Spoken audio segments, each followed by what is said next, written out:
door 6, day 4. Okay, so ang ginawa ngayon is nalagay na yung smart lock dito rin sa door 5 bago yung smart lock.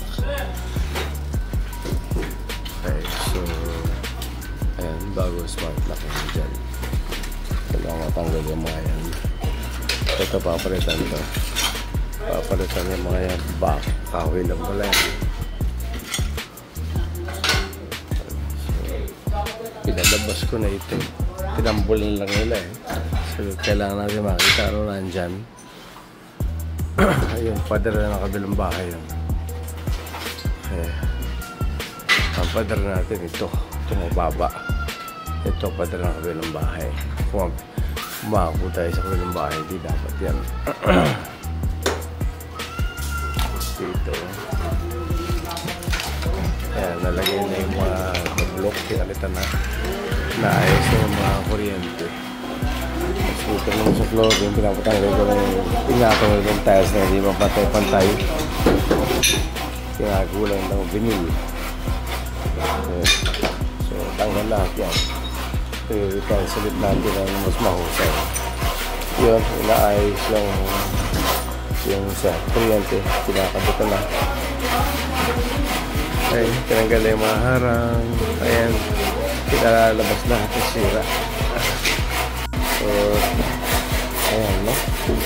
Naayos yung sa kuryente. Ito, binabakbak na rin dito. Yung yan. So, para lumbas yung luma at kapal, no? Pangit.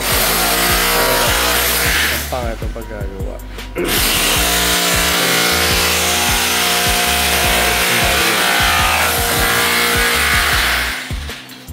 Dito, pinabakbak na rin yung luma.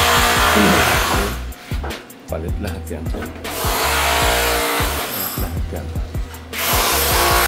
Ito, papalitan natin yan. Bulok-bulok eh.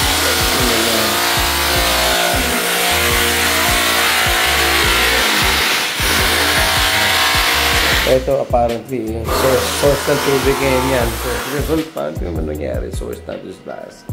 Ayusin natin yung tama yun. Ito, bakbak din ito. Bakbak yan. Ito, ano rin ito eh. Tinakpan lang ng ano. Puro sila takip lang. Pero hindi ba inaayos talaga ang sira. Puro sila takip lang. Ito rin, no? So, tanggal na yan. Papalitan yan ang support. Dito rin. Ay, maraming support dyan. Ayusin yan. So, yung taas is still the same. Kasi hindi kami gumagawa sa taas hanggang di maayos to. Kundi ba sa kasi. So, this is door 6, day 4.